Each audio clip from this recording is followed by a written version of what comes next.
Geneva. It is the end of August 1536. A young Frenchman, slim in figure and pale of countenance, who is on his way from Italy to Strasbourg, reaches the city of Geneva, accompanied by his brother and half-sister. The young man intends to rest from his journey and move on next morning. He will stay for the one night only. In his early days, the young man had started on a course of preparation for the Roman Catholic priesthood, but he had changed direction and trained as a lawyer. At that time he had an obdurate attachment to papistical superstitions, but while a student he was converted to Christ. Having come to saving faith, he soon became a leader among the believers in Paris, where he quickly gained a reputation for learning. His strenuous efforts for the gospel led to stern resistance by the papists, so much so he left Paris and had been constantly on the move ever since. For all that, in spite of his unsettled circumstances, the young man had not been idle. He had written and published books on behalf of the Reformed faith, including a slim volume on the doctrines of the gospel. This had been published in Basel in March 1536. The world was destined to hear a great deal more of this little volume. It was his Institutes of the Christian Religion.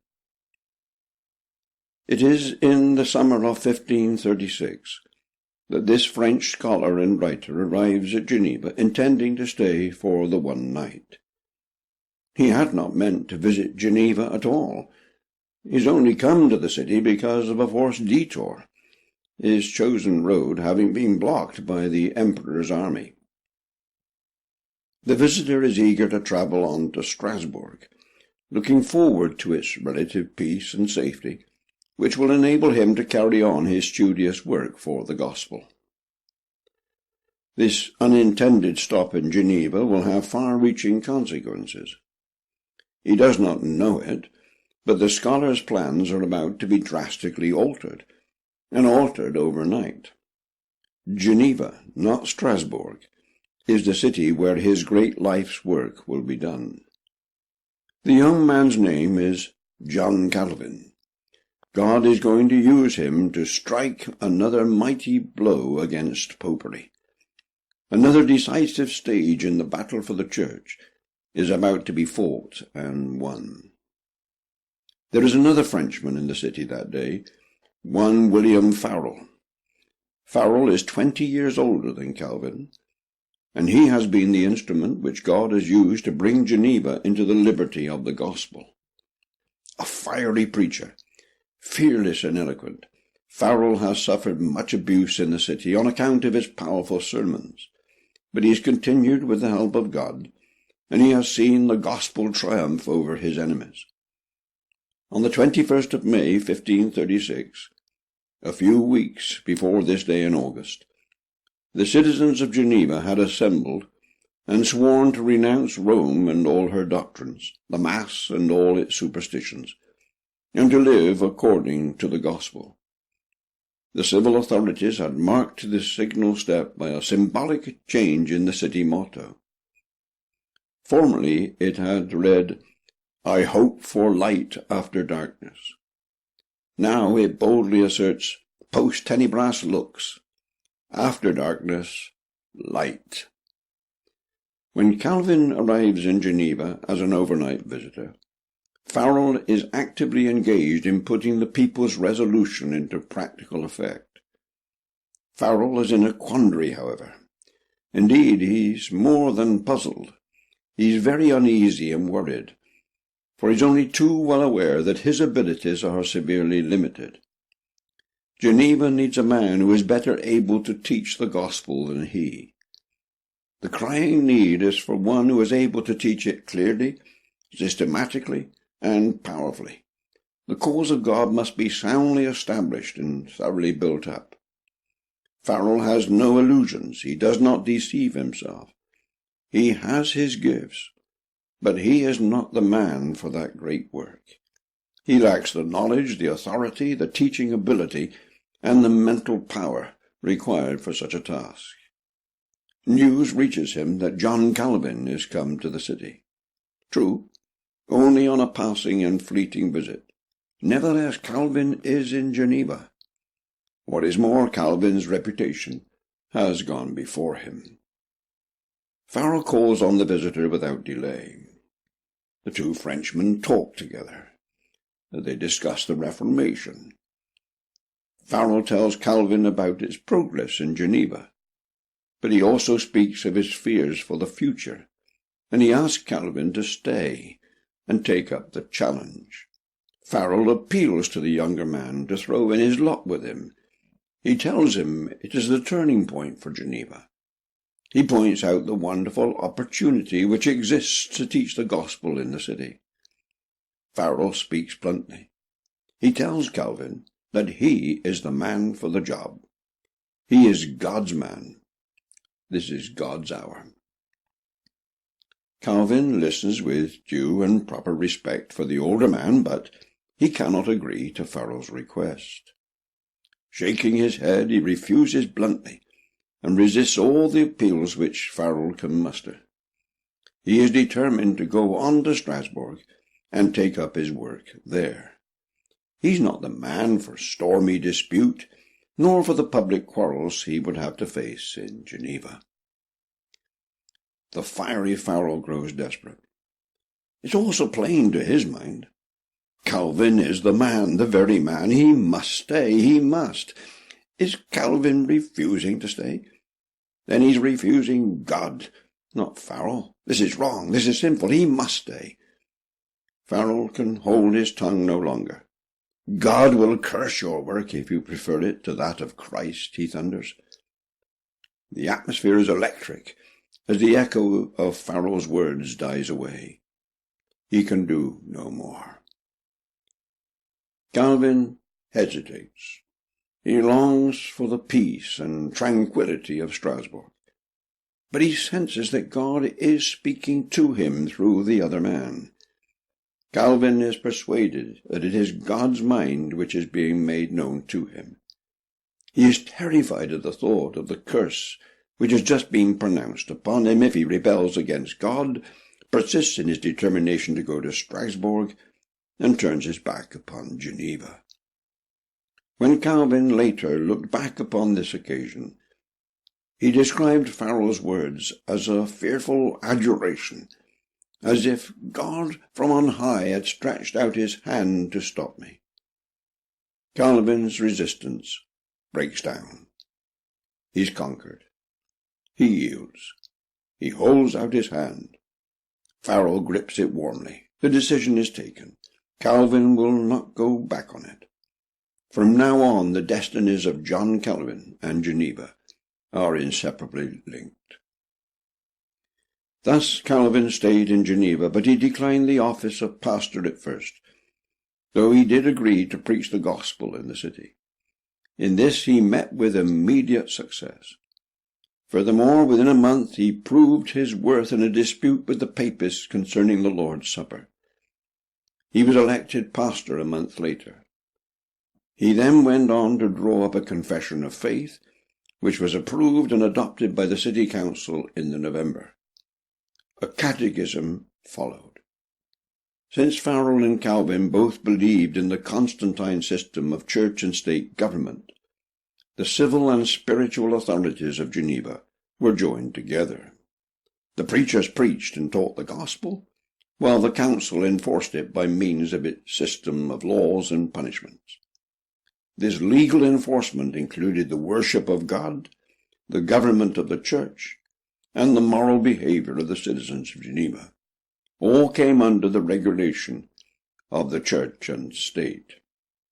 A Christian republic, so called, was thereby established. The Anabaptists and their views naturally were abhorrent to the Reformers. Calvin dismissed them as the enemies of God and of humankind, who desire to usher in anarchy. Calvin's views on church and state. it is necessary to say just a little more on Calvin's attitude to the relationship between the Church and the state. As with Luther, having set out Calvin's principles, we then shall look at his practice. The fact is, like Luther, Calvin was ambiguous and inconsistent in his views on this vital question. This must sadden but not surprise us. After all, he was but a man.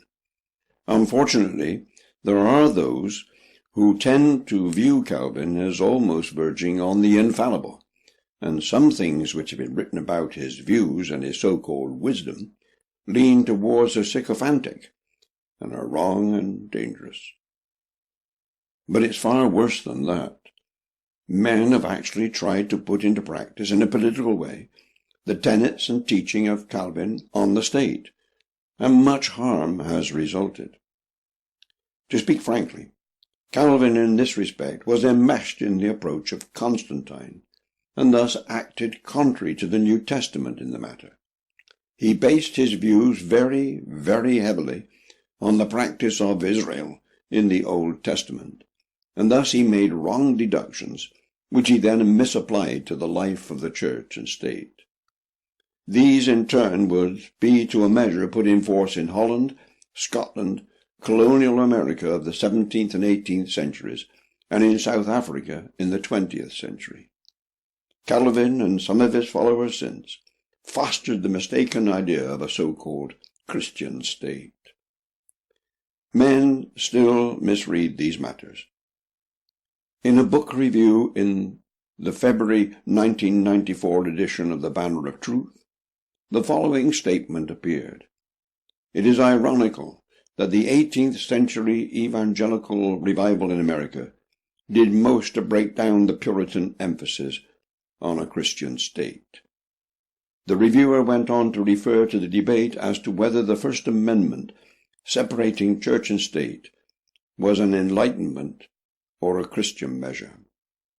It would seem that some people to this day are convinced that a Christian state is a scriptural concept. Some men, it has to be said, view the idea of a Christian state with relish, and to speak against it can be accounted anti-Christian in their eyes. Is this right? There is no doubt whatsoever about it. There is no debate at all.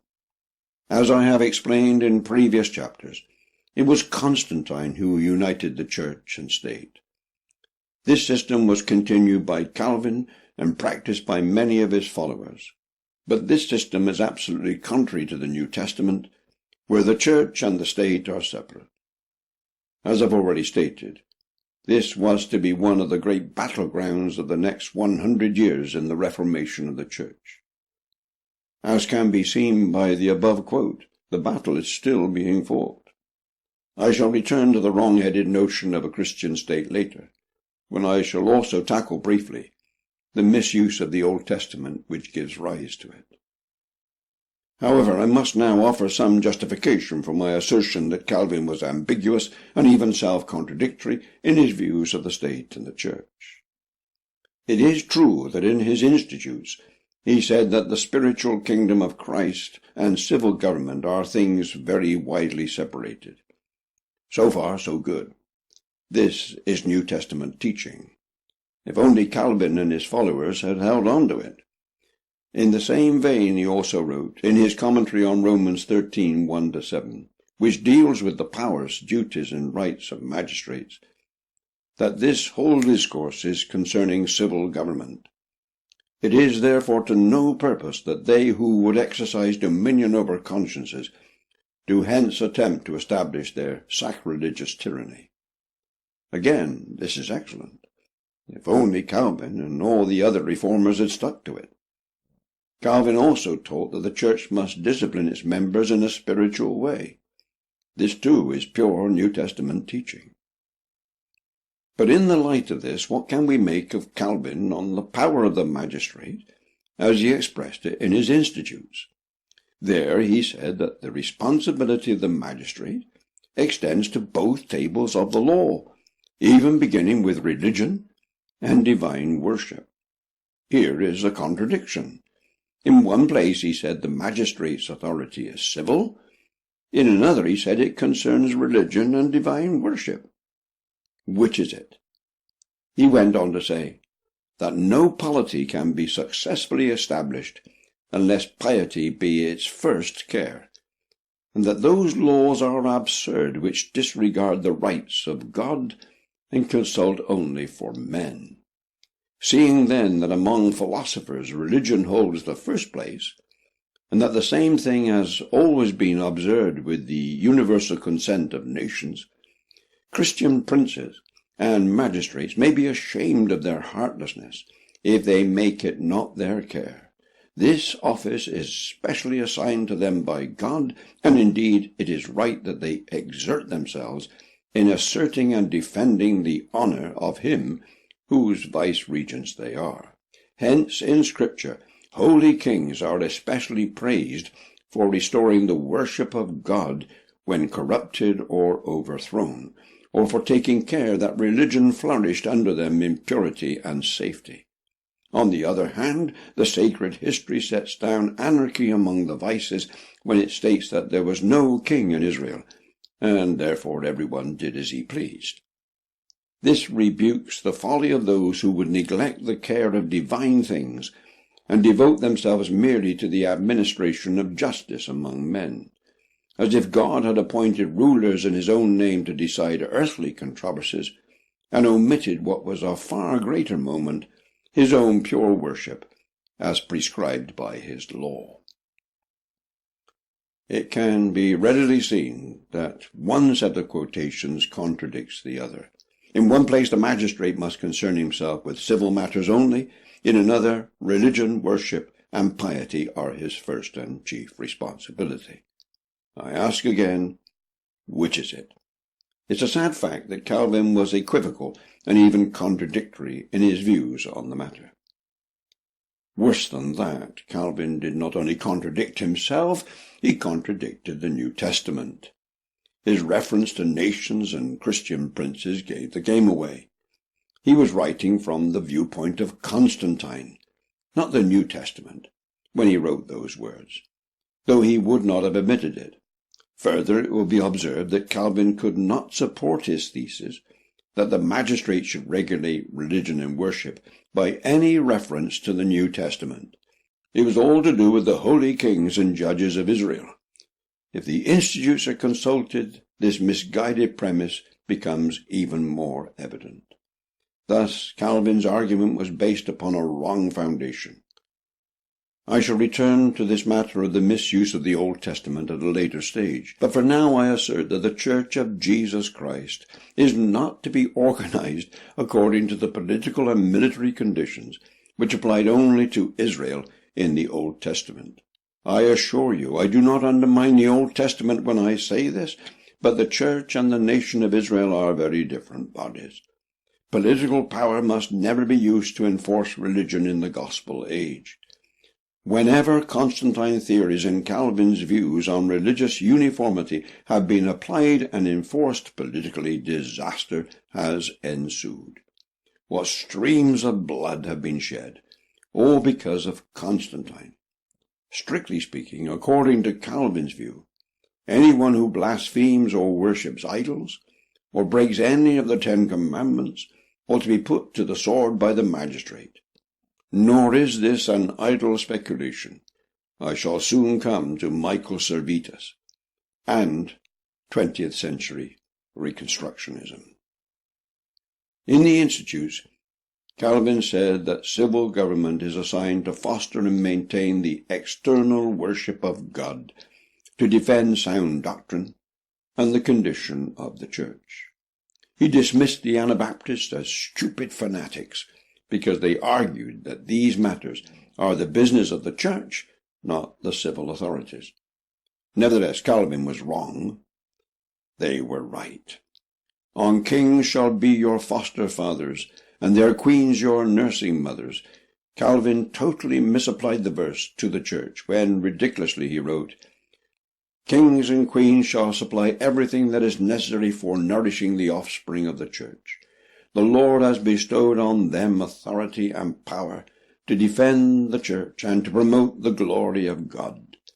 Kings who had been converted to God by the preaching of the gospel obtained this highest pinnacle of rank, which surpasses dominion and principality of every sort, to be nursing fathers and guardians of the church, removing superstitions and putting an end to all wicked idolatry, advancing the kingdom of Christ and maintaining purity of doctrine, purging scandals, and cleansing from the filth that corrupts piety. We ought to hope for a restoration of the church, and such a conversion of kings, that they shall show themselves to be nursing fathers and protectors of believers, and shall bravely defend the doctrine of the word. On John 18, verse 36, "My kingdom is not of this world. If my kingdom were of this world, my servants would fight," Calvin said. But here a question arises. Is it not lawful to defend the kingdom of Christ by arms? For when kings and princes are commanded to kiss the Son of God in Psalm 2, not only are they enjoined to submit to his authority in their private capacity, but also to employ all the power that they possess in defending the church and maintaining godliness. They who draw this conclusion, that the doctrine of the gospel and the pure worship of God ought not to be defended by arms, are unskilful and ignorant reasoners. Though godly kings defend the kingdom of Christ by the sword, still it is done in a different manner from that in which worldly kingdoms are wont to be defended. For the kingdom of Christ, being spiritual, must be founded on the doctrine and power of the Spirit. Yet this does not hinder princes from accidentally defending the kingdom of Christ, partly by appointing external discipline, and partly by lending their protection to the church against wicked men. Well, this is nothing other than a clear case of arguing black is white. Christ said that his kingdom is not advanced or defended by the sword. Calvin promptly argued the exact opposite. And what he attributed to unskilful and ignorant reasoners came from the lips of Christ himself.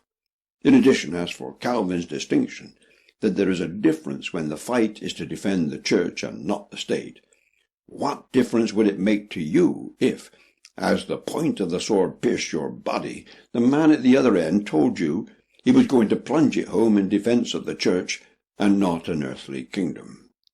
Precious little difference, I suspect. This defense of Constantine thinking is utter twaddle, even though it came from the lips and pen of Calvin. Unfortunately, as the course of the history opens out, we shall see the wicked effect of this kind of teaching time and time again, and the effect was horrendous. To get back to where we left off, although things had started so well, it was not long before Calvin and Farel met stern opposition to their reforms from some of the citizens, especially from the so-called Libertines, those who demanded freedom to live as they pleased. Actually, they wanted license, not liberty. These Libertines resisted Calvin's preaching and discipline with carnal vigor. They snapped. It was his place to explain the Scriptures. What right had he to meddle with other things, to talk about morals and find fault?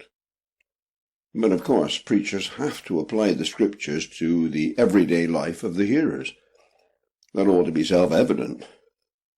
The fault lay with the Libertines, and their words reveal an attitude which is always a danger for professing Christians. We can like listening to the doctrinal explanation of the gospel as a kind of intellectual exercise, but hate the pointed application of it to our lives. Never more so than today, when we are in danger of treating gospel preaching as a spectator sport, and when we have even reached the stage where we have our fixture lists and our star players.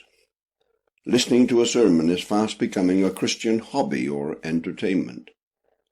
Thousands of sermons are now available at the click of a mouse. We can tune in to our favourite preacher on a tape, while gardening, as one well-known catalogue puts it, or while driving the car, or as spiritual wallpaper music.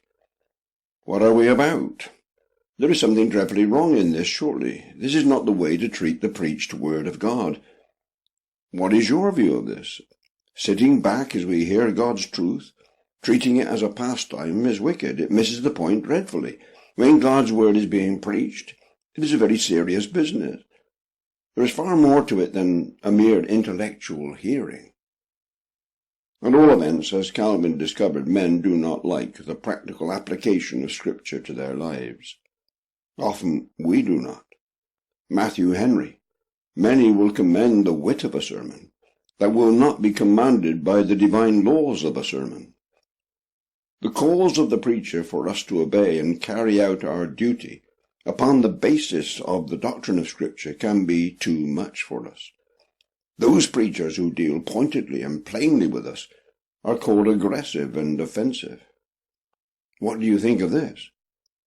Oh, for more aggressive preachers. Paul knew that it was vital for him, as all preachers, to preach boldly, that is, without reserve, freely, openly, frankly, and with a fearless courage. He also felt the temptation to preach in a way which fell short of that. Hence his earnest and repeated request for prayer that he might not fail. Listen to Calvin again. We see that the majority furiously reject the gospel, he declared. True enough. But he was concerned about others who, though they did not openly reject the gospel, nevertheless set themselves against the preached word of God. Calvin went on, as to the others who pretend to welcome the gospel, what sort of obedience do they render to it? There is so much contempt and so much pride that as soon as vices are reproved, or more sharpness is used than suits the taste of those who would wish to have full permission to act wickedly, they are filled with spite. They who openly declare that they wish for the reformation of the gospel cannot endure to be reproved when it is necessary, but gnash their teeth against God. But if we teach them faithfully in the name of God, and for their salvation, they are so fastidious that a single word will provoke them to rebellion. And if we persevere in our duty, war will be immediately declared. Would to God that these things were not so visible among us as they are. I would merely add, when men reject the messenger, they often intend to reject the message itself. And above all, they wish to reject the one who sent the message in the first place. Samuel found it so, 1 Samuel chapter 8. Calvin's words challenge us. We say we want full reform in our churches, but do we? How do we react when strong preaching reproves us? How much real reform is there in our churches? How deep does it go? The spiritual battle in Geneva was joined in earnest. Calvin was under no illusions about it when he wrote, "We are exposed to the most serious difficulties. The greater number are inclined to look upon us as preachers rather than pastors. Oh, what a difficult thing the rebuilding of the church will be. We shall have to struggle against all the worst passions of flesh and blood." Observe Calvin's subtle but important distinction, which illustrates the application just made. He said that the majority of the people liked preachers. They did not like pastors. In other words, they wanted their ministers to avoid the practical outcome and application of their expositions when they preached. Calvin was making a vital point, which is relevant to this day. The people appreciated the theory of the gospel, but not the obedience which it involves and demands. They did not like the discipline of the word. They wanted their ministers to expound the truth, but to keep their hands off their lives. Whenever this is done, however, and it is done, ministers are not really preaching. It is not the excellence of exposition which counts ultimately, nor even good listening. It is the lasting effect of the gospel in our lives which is the important thing. Sinners must be converted. Saints must be edified and sanctified. At least this must be the aim. Preaching which stops short of these ends has not fulfilled its proper function. Mere academic interest and delight in a clear, orthodox exposition is not enough. In connection with this, notice also that Calvin knew what the priority was. It was the rebuilding of the church. He clearly linked church life and preaching. This is another vital aspect of the matter. It is possible to separate the two, and this is being done in our generation. Much preaching today exists in a limbo state, divorced from church life, and this can cause extensive damage. I shall say more on the question in the chapter entitled The Cambridge Wonder. Calvin realized that although church reformation would be very difficult to bring about, it was essential. Showing much moderation, he went as far as he could to maintain peace, without compromising the gospel. But the matter was further complicated when two Anabaptists arrived in the city. The immoralities of Munster were still fresh in men's minds, and consequently Geneva was thrown into turmoil. The Anabaptists were banished, but even so the spiritual battle within the church raged on. The climax was reached in 1538, when Calvin and Farel refused to administer the Lord's Supper to the Libertines. It will be recalled that this was the very area where Luther ran into trouble. For this act of spiritual discipline, the two reformers were censured by the council, which told Calvin that he must preach no more. In spite of this, the two men resolved together to disobey the council's edict. They would carry on preaching. When it was announced that they would be in their pulpits, dense crowds flocked to hear them. Neither man yielded to the libertine demands, but each preached directly, plainly, and to the point at issue. For this they were banished from the city, being given 3 days in which to quit the place. Calvin replied that he was glad that he was not the servant of man. He said, "If we had served man, this would be a bad return, but we serve a great master who will reward us." He could not compromise the gospel. He would not. He knew that he would have to answer to God for his actions. God he feared. The city council he did not. He wrote, "When I had to minister the Lord's Supper, I was tortured by anxiety for the state of the souls for whom I should one day give an account before God. There were many whose faith seemed to me uncertain, nay, doubtful, and yet they all thronged to the table of the Lord without distinction. I cannot tell you with what torments my conscience was beset day and night." How these searching words need to be pondered today. What lightness, what flippancy there is in so many churches in our generation. Too often indiscipline is the mark of the so-called worship of God, and of the observance of the ordinances of Christ. Our consciences must be as awake, they must be as alert as Calvin's was. This applies to the elders of the church especially, of course, but not only to the elders. It applies to all the members. What paltry excuses are frequently offered for slackness and superficiality in the churches of today. What a passing of responsibilities. Discipline of the Lord's table is lax in many churches and non-existent in some. Do the elders in particular, and the members in general, not have a conscience as spirited as Calvin's? What of you and your church in this regard?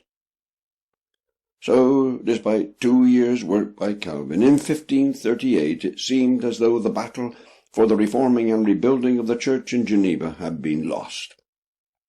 The Libertines had triumphed, and Calvin had been defeated. The city council banished him, and he quietly left the city, went to Strasbourg, as he had planned in the beginning, where he now lectured daily as a professor of theology and preached 4 times a week. He suffered great hardship by this banishment, and was reduced to poverty, even to the extent of selling his precious books to keep himself. Obedience to Christ can prove costly.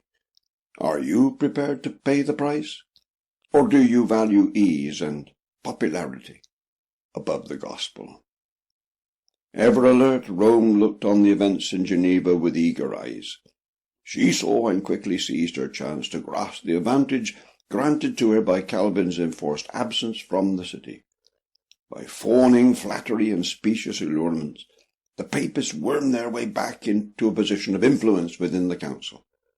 They attacked Calvin as a criminal and said that he stood condemned before the judgment seat of God. Calvin did not shirk the heat of battle. He took up the challenge and replied in ringing tones. He asked, "I saw the gospel stifled by superstition. What was I to do?" He looked upon it all in terms of the spiritual warfare it really was. He argued that when he had been invited to stay and work in Geneva, he had found the church there like an army with her soldiers scattered and confused. All that he had tried to do was to raise the old banner of Jesus Christ in order to rally the Lord's hosts. For his defense and vindication, he appealed to God, saying, "For it is not a new and strange ensign which I have unfurled, but thy noble standard, O Lord."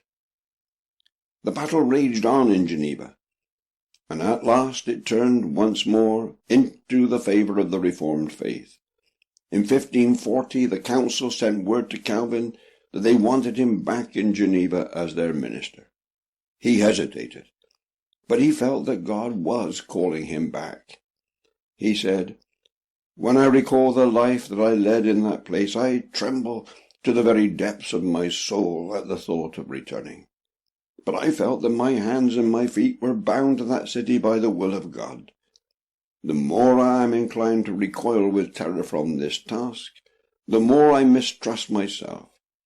I will never forsake the Church of Geneva, which is dearer to me than my life." He received news that the people were deeply grieved over the destitution of the church in the city and longed for his return. Calvin gave way. He wrote, "As the Lord is my witness, I submitted with sorrow, tears, great solicitude, and anxiety. Not my will, O God, but thy will be done. I offer my heart as a sacrifice to the Lord." He returned to the city on the 12th of September, 1541, this time with honour bestowed upon him and his reputation cleared.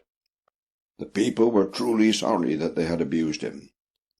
It is recorded that they acknowledged their faults, and were hungering and thirsting for the words of their faithful pastor, so they ceased not to importune until he had been induced to return. Calvin took up his system of reforms where he had left off. The pity is the civil authority of the magistrates and the spiritual authority of the church were still combined to enforce the gospel under his leadership. This included both doctrine and practice. This, of course, as I have made clear, came from Constantine and not the New Testament. It was a dreadful mistake. Presbyterianism was the form of church government which Calvin established in Geneva. This was a most important development and played a very large part in the process of the full recovery of New Testament church life out of the corruptions of the papacy. In this system, each congregation elects its own rulers or elders, and these govern the church in a body known as the session. The teaching elder and one ruling elder from each of the sessions then form part of the presbytery as the next highest church court. This in turn is answerable to the synod. This leads on to the General Assembly, the final ruling body of the congregations. Calvin instituted a fourfold ministry within the Church of Geneva: the pastor who preached, the teacher who catechized and lectured, the elders who ruled the congregation, and the deacons who looked after the material cares of the church. All this was a tremendous advance upon the papal system. In the Roman Church, authority is exercised by the Pope through a chain of command comprising cardinals, archbishops, bishops, and priests, by means of councils binding papal bulls and decrees. The Church of England retains this notion of hierarchy with its threefold order of ministers, ranked in a descending line of authority: bishops, presbyters or priests, and deacons. Presbyterianism certainly rediscovered and put in place the New Testament practice of equality among presbyters or elders, and it removed the notion of hierarchy among ministers. But unfortunately it kept it in place through its system of church courts. In contrast, the Anabaptists have removed all notion of hierarchy right from the inception of their churches. The question of church organization would prove to be a battleground which would be much fought over in the coming years. Calvin introduced Presbyterianism at Geneva. Was he right? Is this the pattern and order of the New Testament churches? The Anabaptists in the early days especially regarded their churches as entirely separate, independent, and self-governing.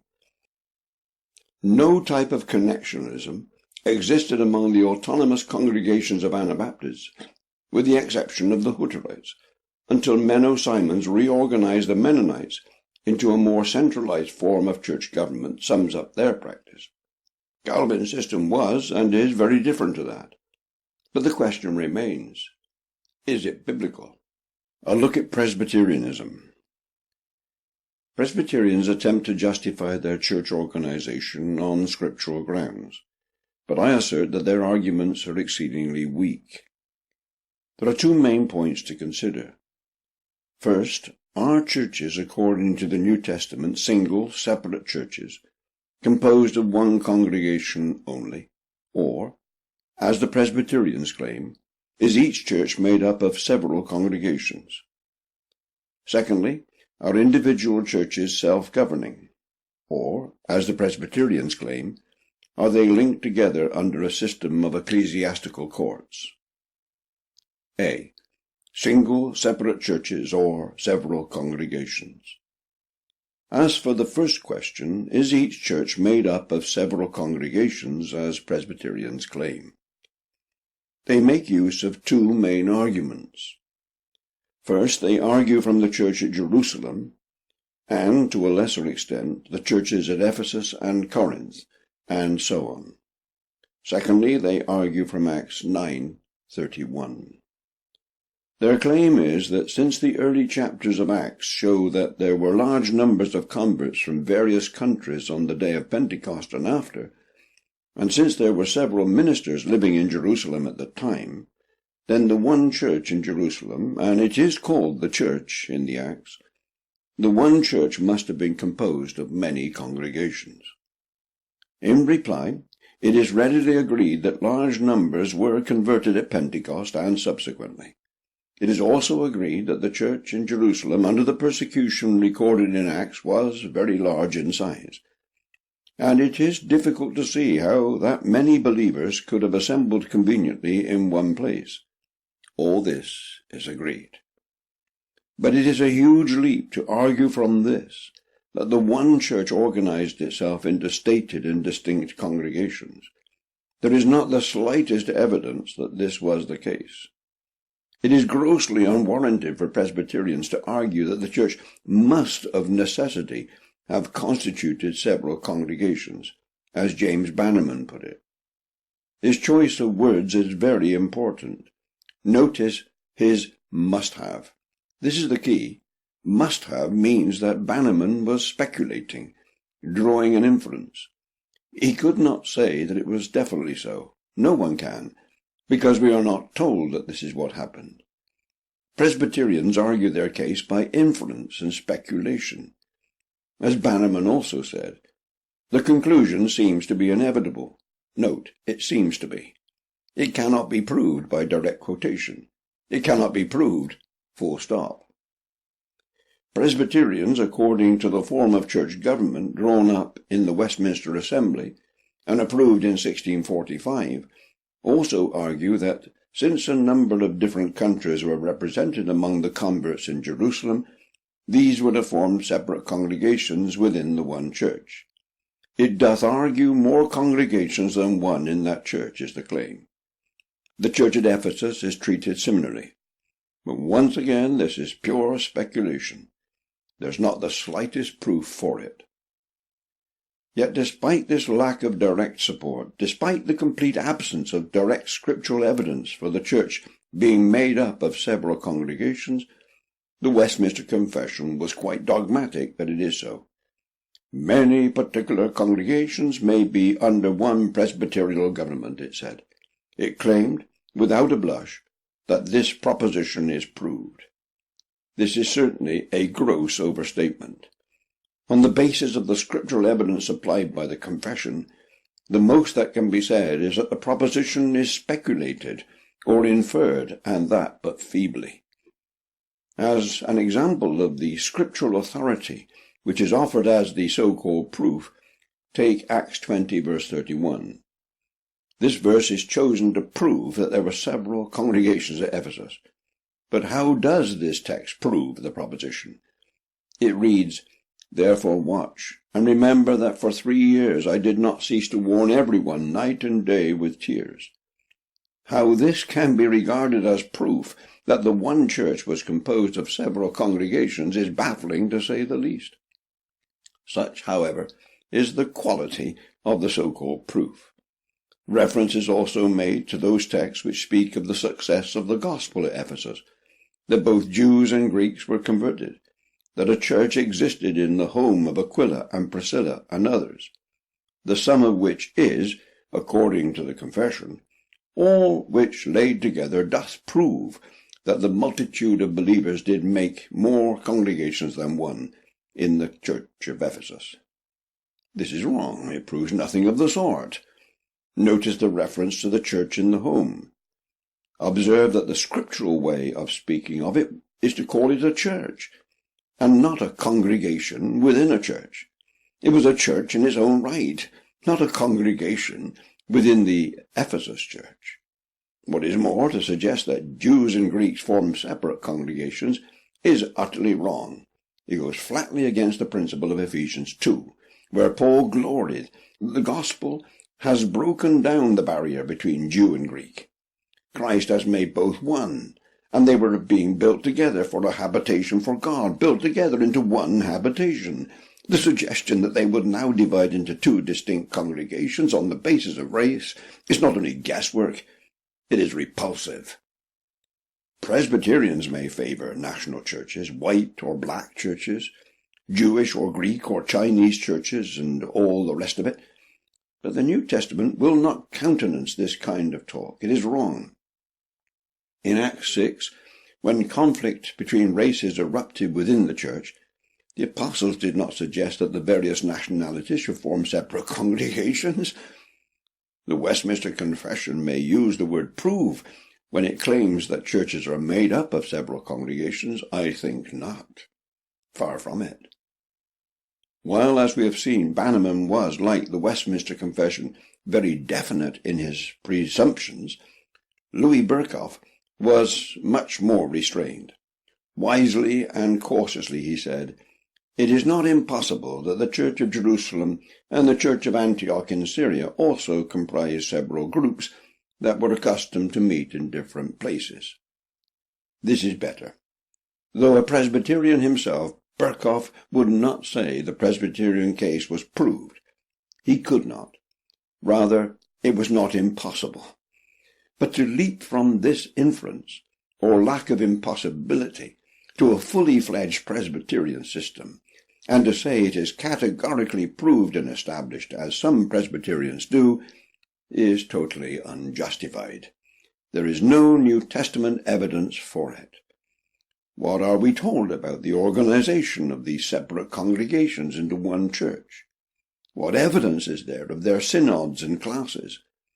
What assemblies are we told of, when all the elders from all the separate congregations assembled to decide the government of the church in Jerusalem or Ephesus? There is not a single word. The point is, in the early days the church at Jerusalem was, in any case, unique. The apostles were all living there, and the ordinary constitution of the church as ruled by elders had not been established, this not being mentioned till Acts 14, or possibly Acts 11.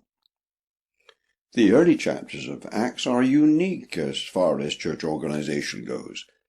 It was a transitional time because of the apostolic presence in the church.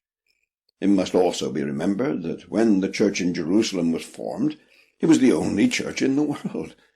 As more converts were added to it, nothing would be more natural than for the believers to emphasize the concept of one universal church, the church in Jerusalem. There was no other. It was only through the pressure of circumstances, brought about by persecution and successful church planting, that the ordinary New Testament system of separate churches began to take over. This is what happened through the middle chapters of the Acts.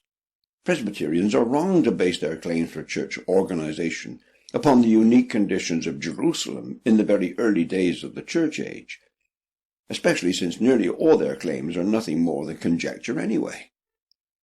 As for Acts 9 verse 31, the text is disputable from a manuscript point of view. Is it the churches throughout all Judea, Galilee, and Samaria, or is it the church throughout all Judea, and so on? If the former, then the Presbyterians have no support here for their claim that the various congregations throughout the region formed one church. Acts 9:31 teaches there were several distinct churches throughout the region. That is all. But if the text should read, the church throughout Judea, meaning that there were several congregations which formed one church in the region, then it is the only place in Scripture where the word is so used. Now, there are over 100 references to the church in the New Testament. The overwhelming use of the word is for a local church, a specific church such as the Church of God at, in, or of Corinth, Ephesus, Smyrna, the Church of the Thessalonians, or the churches of Galatia or Judea. The only other use of the word is for the whole company of believers, the entire body of the elect. The word is never used as one church, made up of several congregations, unless in this disputed text in Acts 9. It is never used for a building. It is never used as in the Baptist Church or the Presbyterian Church. It is never used for territorial or national purposes, the Church of England, for instance. It is always the church at Corinth, the church of Ephesus, the churches of Galatia. In other words, it speaks of the individual churches which exist in a place, never one national or regional church composed of linked churches. It is never the church of Galatia, never one church made up of several churches or congregations. So, what of Acts 9:31? If it is properly translated church, and not churches, and if it is thought to mean one church made up of several congregations, then, as I've said, it is unique in Scripture. This should make us pause. Before a universal case is made for church organization for all time based on one text, the justification must be very clear indeed. Is one verse sufficient? Yes, but extreme care must be taken. But does Acts 9:31, in the disputed translation, mean that a church is regional and made up of several separate congregations? No. In Acts 8:1 we read that great persecution arose against the church which was at Jerusalem, and they were all scattered throughout the regions of Judea and Samaria, except the apostles. Clearly the they in this passage does not mean separate congregations. The apostles were not a congregation. The church was persecuted, and all the members were scattered throughout the regions.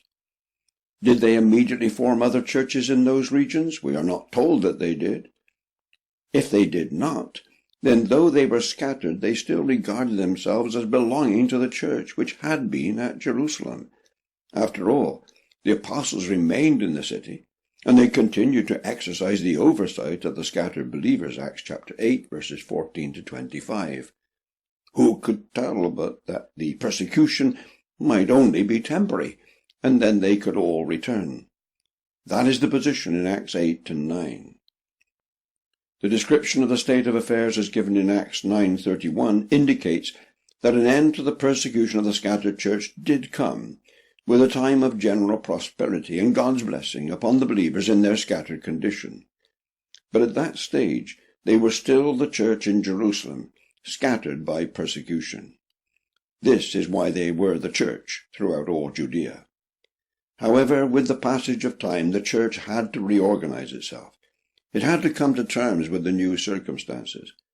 The original members from Jerusalem, plus the many new converts, needed to form distinct churches along the usual lines. From that time on, they would not be the church in Jerusalem scattered throughout Judea, but they would become the churches of God in Judea, and so on. This is exactly what we read. See Galatians 1 and 1 Thessalonians 2. Thus the case for separate churches made up of only a single congregation still stands. Acts 9:31 does not support the idea that many congregations formed one church.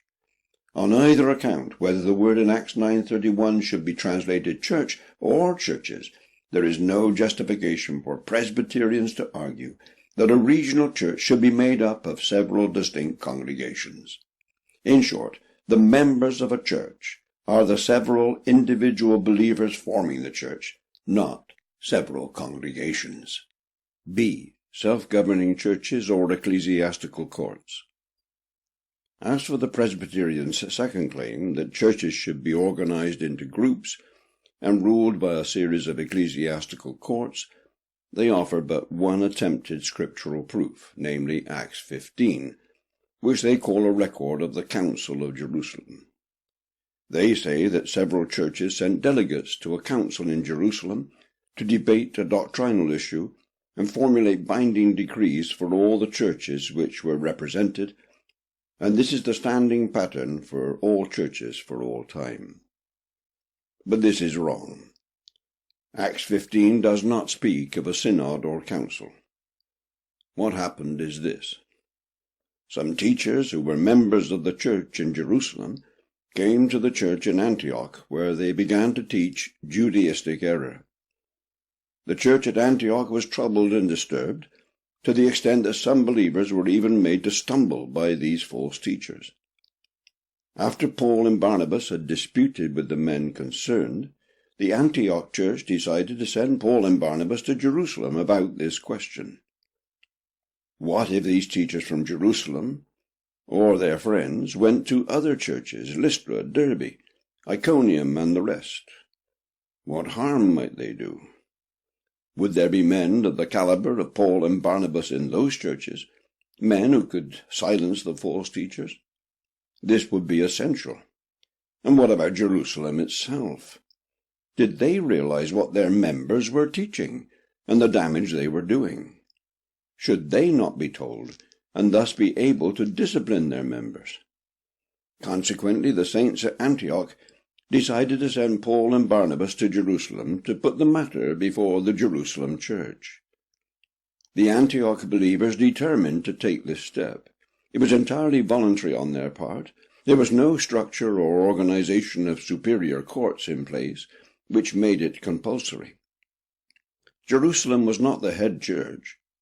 There was no idea of a council. Paul and Barnabas had already sorted the question out at Antioch. The man of Galatians 1 and 2 did not need to be helped by the counsel of others on the subject. If Paul was prepared to resist Peter, confront him face to face, and put the matter right at Galatia, it is foolish to think that he needed Peter's guidance over the very same issue at Jerusalem. Paul and Barnabas did not go to Jerusalem to get a ruling on the question itself. It was the practical responsibility of the Jerusalem church which had to be sorted out.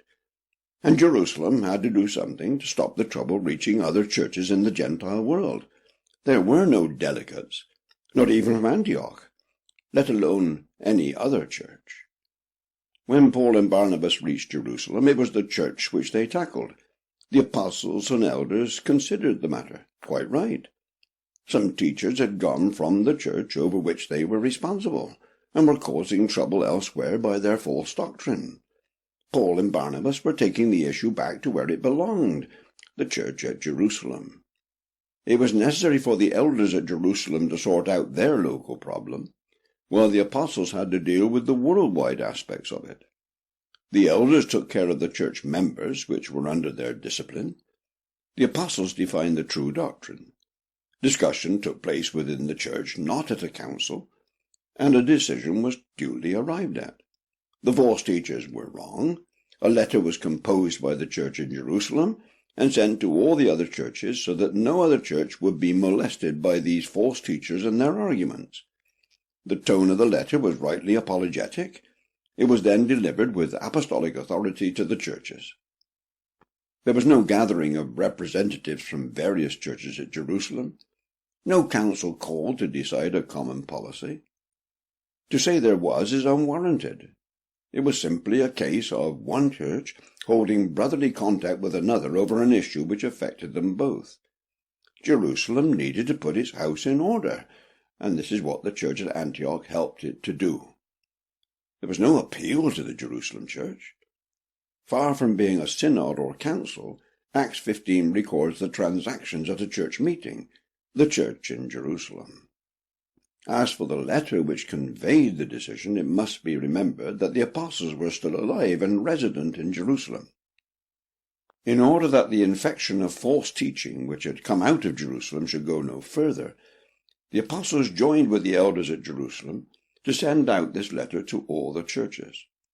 But none of this supports the Presbyterian idea of separate congregations forming one church, following which the churches in a region submit to councils, synods, and general assemblies. In Acts 15, no disciplinary action by a legislative council was threatened against dependent churches. There were no dependent churches. No one church was dominant over another. There was no higher court mentality. Interestingly, in passages such as Romans 14 and 15 and 1 Corinthians 8, there is no appeal to this letter. Why not, if the Presbyterians are right? To read into Acts 15 the concept of a law-making council with powers over churches through their delegates is a travesty of exposition. Of course, Acts 15 shows that while churches are independent, they are not isolated or insular. On the particular issue of the day, Antioch was right, and Jerusalem needed to reform itself. But the church at Antioch, in brotherly love, took the necessary steps to inform Jerusalem of the problem in order to give it the opportunity to do that very thing. The issue concerned both churches, and both churches concerned themselves over each other's welfare. They also thought of other churches. Therefore, even though Acts 15 gives no support to the idea of councils, it does teach the need for brotherly cooperation between churches wherever possible and whenever it is needed. Despite this clear teaching in Acts 15, Bannerman, however, asserted that besides the churches of Antioch and Jerusalem, there were also representatives from the churches of Syria and Cilicia commissioned to go up to Jerusalem on the same errand. Where did he find any evidence for that statement? What other churches? What commissioned representatives? A few sentences later, Bannerman drew back somewhat. Instead of being certain that these representatives were present, he wrote, "We have deputies, it would seem, from Syria and Cilicia." It would seem. Even so, despite the inference and speculation method once again, Bannerman was prepared to argue, now, in this narrative we have all the elements necessary to make up the idea of a supreme ecclesiastical court, with authority over not only the members and office-bearers within the local bounds of the congregations represented, but also the presbyteries or inferior church courts included in the same limits. With respect, I submit the Presbyterian case is far from being ratified. In any case, Bannerman proved too much by his speculations. If he was right, and the churches he mentioned were represented at Jerusalem, they did not come merely from a district or locality. They came from different countries, and the letter was sent to all churches, even those which had no representative, so-called, at Jerusalem. In light of this, are Presbyterians prepared to assert the need, the scriptural warrant, for worldwide councils with binding authority over all the churches? If so, they're getting very close to the papist system developed from the fathers. Berkhoff, once again, was much more restrained, and rightly so. He said Scripture does not contain an explicit command to the effect that the local churches of a district must form an organic union. Neither does it furnish us with an example of such a union. In fact, it represents the local churches as individual entities without any external bond of union. Exactly so. Why could the case not rest there? But even Berkhoff could not resist the temptation to go on to speculate. He said that it would seem it is but natural that this inner unity should express itself in some visible manner, and should even, as much as possible, seek expression in some corresponding external organization. Every one of these terms points to a visible unity. Certain passages of Scripture which seem to indicate. Moreover, there are reasons for thinking that the Church at Jerusalem and Antioch consisted of several separate groups, which together formed a sort of unity. Pretty vague stuff, this. But even though there is no scriptural example, nor any scriptural command for these courts, Presbyterians think they are the standing order for church life. On Acts 15, Berkhoff frankly and honestly admitted this did not constitute a proper example and pattern of a classis or synod in the modern sense of the word. Why go on with it in that case? But he did. He then developed the modern sense of the word in 3 paragraphs. He spoke of the representative nature of synods, the way they should be organized, what they deal with, their power and authority, and similar matters. What biblical text did he supply to support his case? None whatsoever. Not one. Even so, and without a shred of scriptural warrant, Berkhoff was prepared to conclude that the highest ecclesiastical courts have authority over all the churches. They carry great weight, and must not be set aside except on the most telling of grounds. They are binding on the churches as the sound interpretation and application of the law, he said. What a staggering claim. This is not a theoretical debate. The outcome of setting up non-scriptural bodies and organizations to govern the churches is always diabolical. Presbyterians of the 16th and 17th centuries believed that the decisions of ecclesiastical courts were binding on all the churches, their members and their officers. The consequences would be far-reaching, as we shall see. There are Presbyterians who continue to believe the same today. Those who hold to this notion of federations and a system of formal connections between churches argue that separate, independent churches are weak. Nothing could be further from the truth. In time of persecution or apostasy, the enemy, Satan, needs only to attack the central authority, the central theological seminary, or the highest ecclesiastical court of the federated church, and he's captured the entire setup. He only needs to poison the central spring, and all the waters will be lethal. At any rate, that is what has happened down the centuries. History is littered with the ruins of apostate federations. In a barrel, one rotten apple will corrupt the lot by contact. However, if the adversary has to try to grapple with the host of scattered, unknown, unlinked churches, he has a real fight on his hands.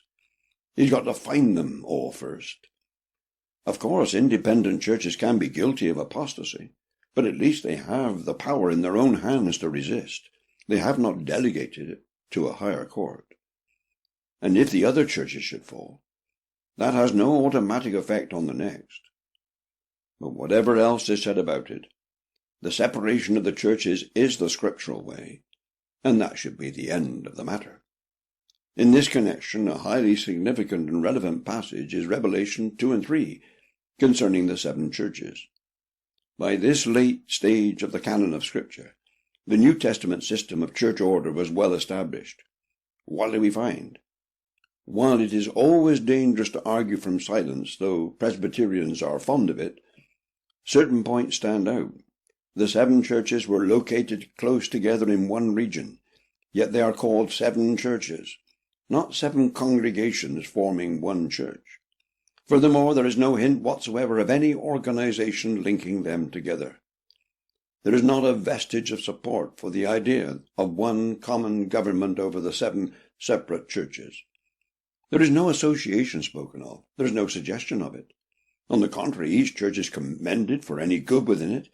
Each church is responsible for its own faults, accountable for its own failures, and responsible to reform itself under Christ, all without any outside interference whatsoever. What is more, each church is autonomous. it has the full powers necessary to reform itself. You will see that the attempted scriptural defense of the Presbyterian system in these matters is largely drawn from the early chapters of Acts. These chapters, as noted earlier, deal with the extraordinary apostolic circumstances which had an overwhelming effect on church organization and government in those days. But the ordinary New Testament church order is made very clear in the later books. There, the proper administration of the Lord's Supper, the recognition of elders and deacons, and all other church matters are dealt with in plain instructions. Why is it not possible for the Presbyterians to establish their system from the letters to Timothy and Titus? Why are there no plain passages dealing with synods, church courts, congregations, and all the rest of it? We are not left to establish the principles of eldership by an inference, are we? Therefore, why should we have to do it in the case of synods? The truth is, while there's a large amount of New Testament material dealing with the rule, order, and practice of local, separate, independent churches, there is nothing whatsoever dealing with the government of several congregations that are combined into one church. What is more, though Bannerman might speak of the simplicity of the Presbyterian system, it is evident that it is extremely complicated and largely speculative. Oh, for the simplicity of the New Testament. Is there any significance in the unforced admission by Berkhoff? It seems rather peculiar that practically all the outstanding Presbyterian dogmaticians in our country, such as the two Hodges, H.B. Smith, Shedd, and Dabney, have no separate locus on the church in their dogmatical works, and in fact devote very little attention to it. Presbyterians ought to think about that. To sum up, the introduction of Presbyterianism, while it was a huge improvement upon the papal system, did not get as close to the New Testament as mainstream Anabaptism did. Nevertheless, it was a very important step towards the final goal. It played its part, as we shall see. Under Calvin, Geneva became the centre of the Reformation, partly because the city was situated in a most important position from a geographical point of view.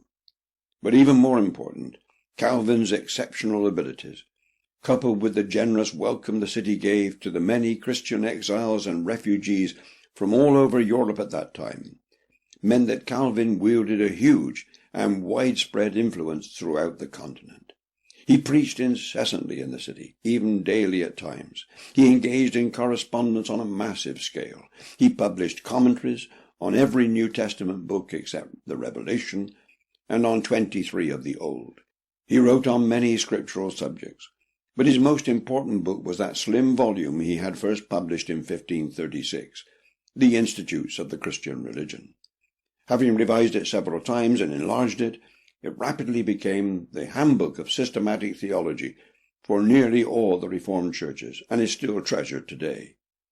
As the late David Wright said, it became Calvin's best-known publication, and probably the most influential theological work to come out of the Reformation.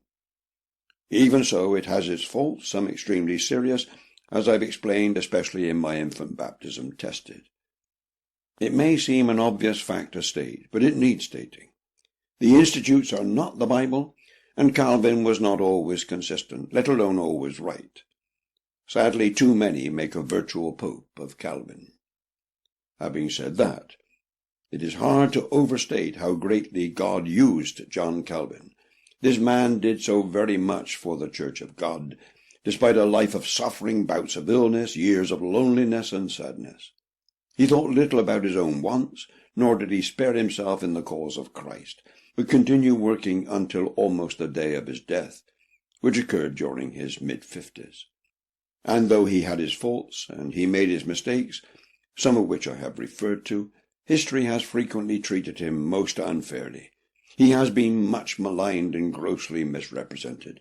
He was not a legalist. He did not believe in salvation by works. He did not preach a joyless, heartless Christianity. He was a man over whom God had triumphed by his grace. He, in return, spent himself in the service of the Lord. He is best known, needless to say, for his system of the exposition of the doctrines of the gospel, commonly known as Calvinism.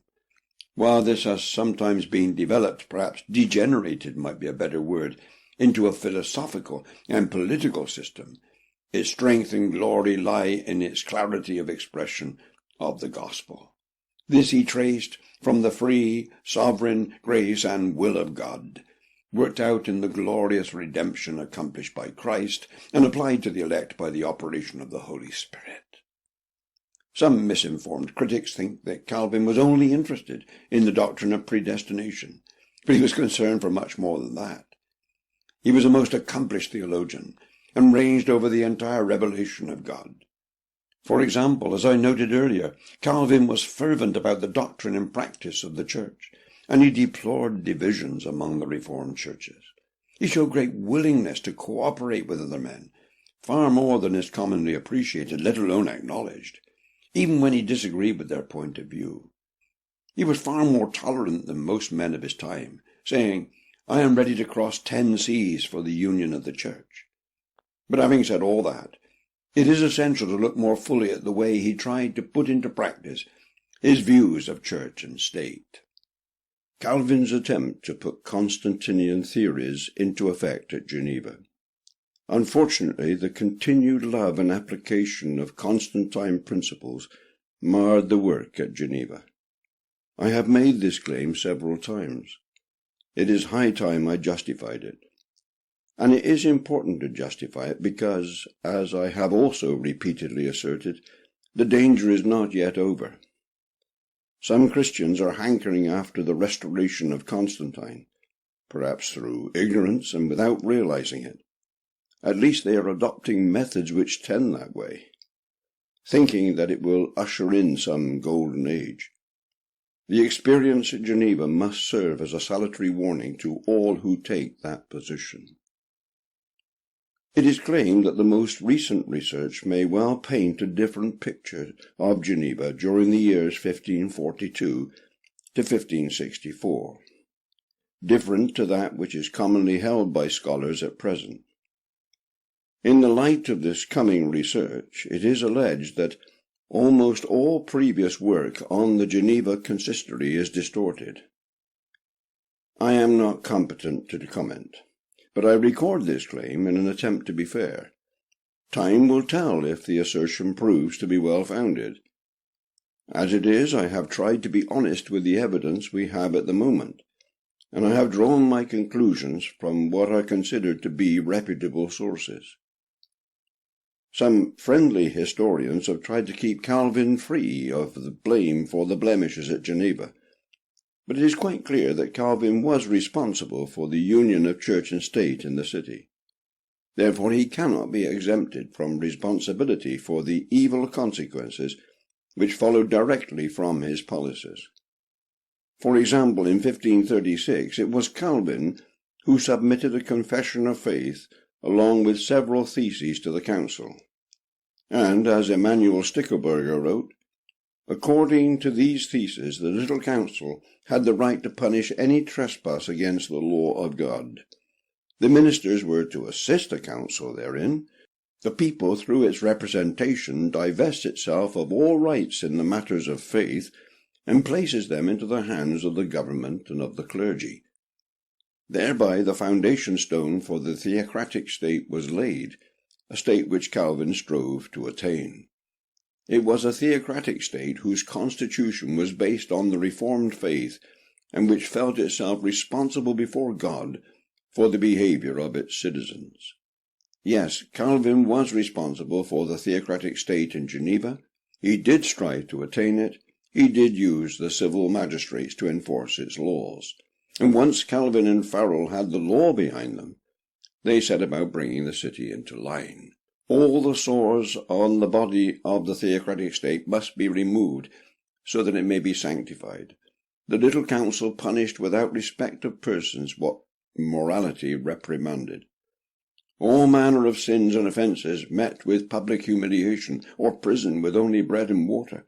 Preaching and church discipline, coupled with civil law and punishment, hand in hand with the council's enforcement of the Reformed religion, were the means used to force Geneva into a so-called Christian state.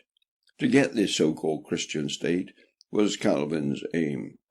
Nevertheless, it was a vain hope, but he was responsible for the attempt and in principle for the consequences. Furthermore, it was not only vain, it was an entirely non-New Testament way of going on. There is never an instance of a church in the New Testament using the machinery of the state to bring about the reformation of society and its conformity to the gospel. It's impossible in any case. It was never attempted by the early church. It was not only misguided in Geneva, it was wrong. And however much some present-day Christians might desire such a state of affairs, it was evil. Things got out of hand in Geneva in the 16th century. They got out of hand in England in the 1640s, and in New England in the 1690s. And if we try to use such methods, they will get out of hand for us too. Those who take the sword will perish with it. As H. Henry Meter, one-time professor of Bible and Calvinism at Calvin College, Grand Rapids, rightly declared, Calvin and all the principal religious groups from the time of Constantine, or rather even from the time of the ancient Romans down, were indeed wrong when they made the government the defender of the true religion. God never entrusted the propagation and defense of the true religion to the government. He entrusted this task to the church, and the weapons by which it was to be propagated and defended was not by the sword of the state and of force, but by the sword of the Spirit, the Bible, which changes hearts and minds. Wise words indeed. That is the teaching of the New Testament. This point will come up again and again throughout this book. It has already appeared with Luther and Zwingli, and their onslaught against the Anabaptists. If only Calvin and all the others who so vainly clung to the doctrine of Constantine could have let the wicked system sink into oblivion where it belongs, how very different the history we are considering would have been. Thousands of lives would have been spared, countless misery. William Cunningham, though an earnest and able defender of Calvin, justly said, "We admit that the Reformers held erroneous views upon the subject of toleration, and ascribed to the civil magistrate a power of punishing upon religious grounds.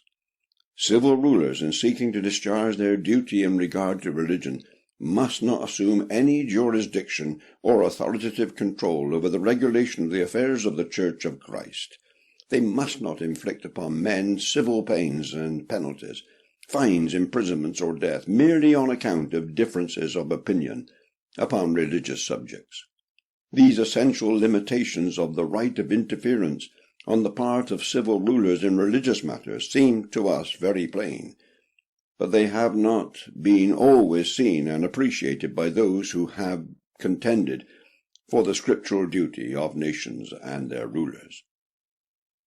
Calvin was certainly guilty on these counts. He wrote a letter to the Protector in England when Edward was king, concerning the handling of heretics, in which he distinguished two sorts of troublesome people. One sort were the Papists, the other were probably the Anabaptists. Calvin advised, "These both deserve to be punished with that avenging sword which the Lord has delivered to you."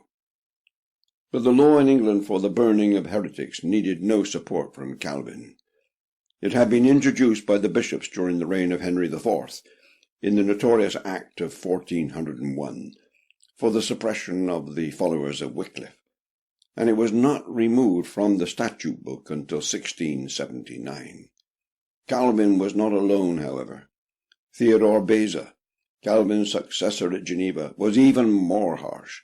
He wrote vigorously in defense of intolerance and persecution, seeking to justify it even in the execution of Servetus, of whom more in a few moments.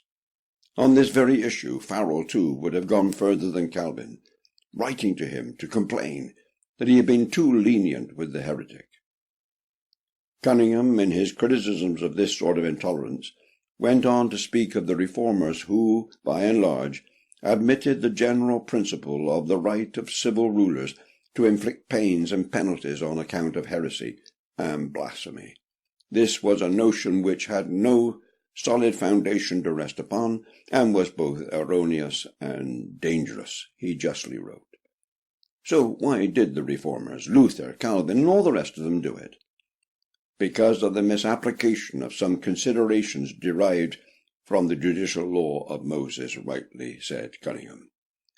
I have already noted this misapplication of the Old Testament, and how often the mistake was repeated over and over again during the 16th and 17th centuries.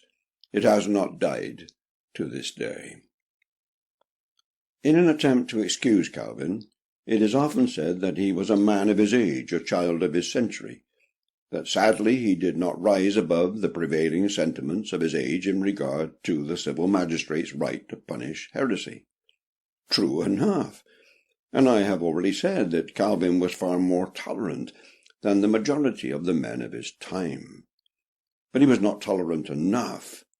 What is more, some men of his time, and before and after, did rise above their age and century. The Anabaptists in the 1520s did.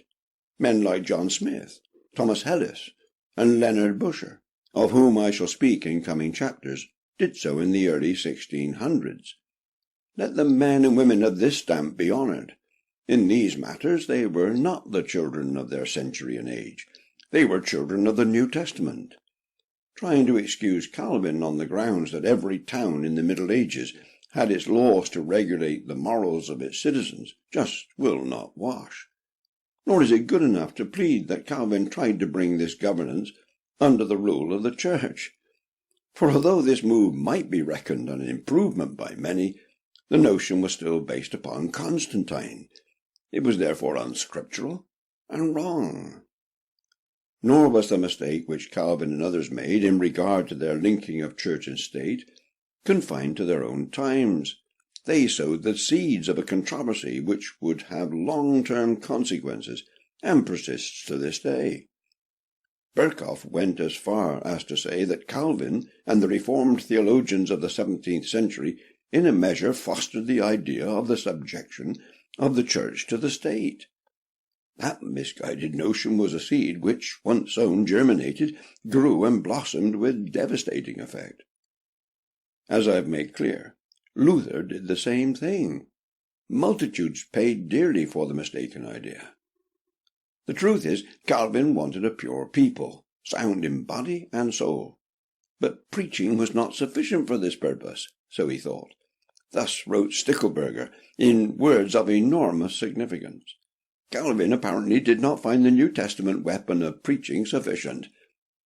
This was because he was trying to make the church do what it ought not. Stickelberger later added, in reality, it was the Reformation in Geneva which completely supplanted the secular power by the spiritual. I would comment, or rather the other way about. From then on only did the state become concerned about things which heretofore pertained to the church only. The state went so far as to establish a number of worship services and to specify the meeting hours. A preacher was not allowed to publish anything without the approval of the council, nor might he leave the city even for a few days. So wrote Stickelberger. The ministers in Geneva were forever calling for more stringent rules to regulate all sorts of moral and economic activity in the private lives of the citizens. This is the nub of the question. The church ought to rule its members, but in the Constantine system, citizens and church members are one and the same. This is the mistake. Hence, edict followed edict from the council. What matters were covered by these laws? Cards, dice, songs, dancing, taverns, church attendance, fashions of dress and shoes, hairstyles, naming of children, criticism of Calvin's preaching, censorship, blasphemy, drunkenness, sexual sins. Of course, some of these matters are very serious. Yes, the Bible has strong words to say on some of them, but only some of them, mark you. But in any case, is the enforcement of law the right way to change men's hearts? To take those strong biblical words, to whom are they addressed? To citizens of states or to church members? See 1 Corinthians 5.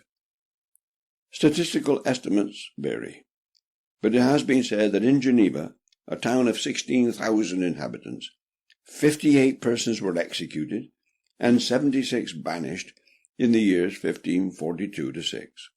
Such figures make grim reading. Trying to be fair, I remind you of the recent claim that current research may well paint a very different picture of those years. Also, it has to be remembered all men read the past through their own political and religious spectacles. What is more, those modern historians who have attacked Calvin for reasons of their own, in turn, have had their critics. However, the height of regulation was reached in 1576, just over a decade after Calvin's death, when the Geneva church-state established a certain rule and order of living by which each man may be able to understand the duties of his position. This was done in order that the doctrine of the gospel might be preserved pure, the church be well ordered, the young be properly instructed, and the poor be sympathetically cared for. But, as has been remarked, it is sad to reflect that the attainment of so laudable an end involved the systematic use of torture, the beheading of a child for striking his parents, and the burning of 150 heretics in 60 years. Calvin was a great man, but the Constantine system was a great evil. It still is. And what is so tragic is that many Christians want to cling on to Constantine in our day, and there seems to be a resurgence of, or a toying with, political Calvinism. Those who are dabbling with it need to contemplate its end result. Besides which, such men forget that the law, even the law of God, cannot produce righteousness. In the gospel age, we are no longer under the Old Testament economy, for the law was given by Moses, but grace and truth came through Jesus Christ. Saints are not produced by the dominion of the law, but under grace. The law is now written upon the hearts of God's people. Godliness is not a matter of outward conformity backed by punishment, but comes from an inward longing to please God. Until a man is regenerated and given a new heart, he will never desire to obey God. To try to make pagans into Christian lookalikes by enforcement of a penal system is downright folly. It is highly dangerous. To try to advance the kingdom of Christ by rule and regulation and punishment is both wrong and useless. Undoubtedly, the most notorious consequence of Calvin's continuance of the Constantine system was that it led to the violent death of the heretic Michael Servetus, who was burned by order of the authorities at Geneva on the 27th of October, 1553. Calvin's mistaken views on civil authority and on the proper form of discipline in the church led directly to this wicked act. I admit that Servetus was a Spanish heretic who denied the Trinity, but the death penalty is not the way to deal with heretics. Of course, it's true to say that in Calvin's day thousands of men and women were put to the stake or otherwise executed in the name of Christ. Life was cheap. Nearly every other section of the professing church had far more blood upon its hands. Torturing and burning in the name of Christ was virtually universal, the only exception being the Anabaptists and their like. But, as I have spelled out, Calvin and political Calvinism were sadly mixed up with the whole shameful thinking of Constantine and put into practice at Geneva. As we have seen, Calvin took the many Old Testament examples of kings, judges, and prophets, and mistakenly applied these to the church, with the result that ministers played the part of Old Testament prophets to an Israel not wholly weaned from the fleshpots of Egypt. Though, as I noted earlier, Calvin was a child of his day, this does not excuse the wrongness of the system, Calvin's system, which led inexorably to the death of Servetus. In the fallout of this sorry affair, no doubt many of Calvin's contemporary critics and their criticisms can be discounted as prejudiced and rising out of a jealous or bitter spirit. It is true that he did appeal for a measure of mercy in the case of the Spaniard, pleading that the death sentence should be carried out by the sword and not the fire. As I've observed, Farel actually objected to Calvin's leniency. The fact is, Calvin was responsible for the death of Servetus, but not for his death by burning. After all, Rome advocated the stake and the fire, so Calvin wished to steer clear of that if he could. Nevertheless, his words fell on deaf ears. Somewhat akin to Luther, Calvin had forged a monstrous machine which seemed to have a will of its own. Notwithstanding, it has to be repeated, it cannot be gainsaid, that the barbaric punishments at Geneva arose out of Calvin's own system, and he, like Luther before him, has to bear the responsibility. Of course, Calvin's defenders can quote many passages in his works which speak of tolerance and gentleness. As I pointed out, he, once more like Luther, was inconsistent, as all sinners are, including the author and the reader of this book. But it is the case that people could not speak their minds freely in the so-called Christian state of Geneva. Even his friends have called Calvin the head of the Church of Geneva. Stickelberger admitted that this is true in the sense that he guided the church of the city. Another said that Geneva was saturated with the piety of Calvin. The ordinances corresponded to his original intentions. It is a fact that Calvin was the president of the consistory, the ruling body of Geneva, and was made so for life. He was the virtual dictator of the city. There is no doubt that Geneva was what Calvin made it, both good and bad. And there was an immense amount of good. On that side of the question, the eyewitness testimony of men like John Knox must not be forgotten. He said, "In other places I confess Christ to be truly preached, but manners and religion so sincerely reformed I have not yet seen in any place besides." This statement was also recorded by Preserved Smith, who in addition repeated Knox's famous opinion that Geneva was the most perfect school of Christ that ever was on earth since the days of the apostles.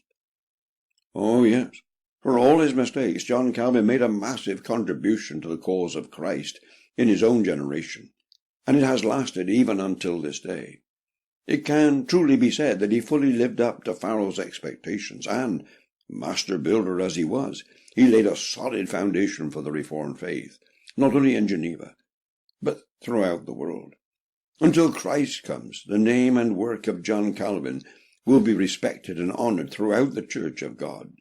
It goes without saying that he was preeminently a man of Scripture, and in all his works he had but one aim, the glory of God. On the 6th of February 1564, Calvin preached what proved to be his last sermon. He suffered an attack of bleeding in his lungs while engaged in the pulpit. Realizing that death could not be many weeks away, he addressed a company of ministers in his room in these words: "Gird yourselves up and take courage, for God has a use for this church and will maintain it. I tell you, God will keep it in safety. I beg you to introduce no novelties. People are always seeking novelty." Even to the last, Calvin was thinking of the prosperity of the church and doing all he could to secure it. The end was not long delayed. He died peacefully on the 27th of May, 1564, repeating but unable to complete the words, "The sufferings of this present time are not worthy to be compared with the glory which shall be." The people grieved over his death and wept at the loss of their faithful pastor.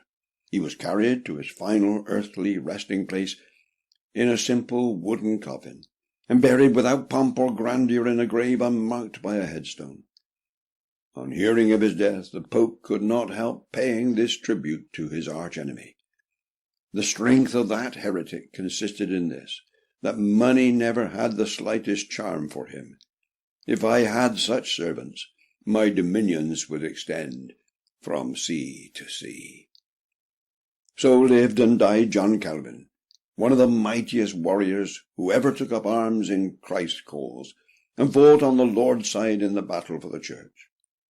This poor man's life and labours were, indeed, a sword sharpened and also polished by God.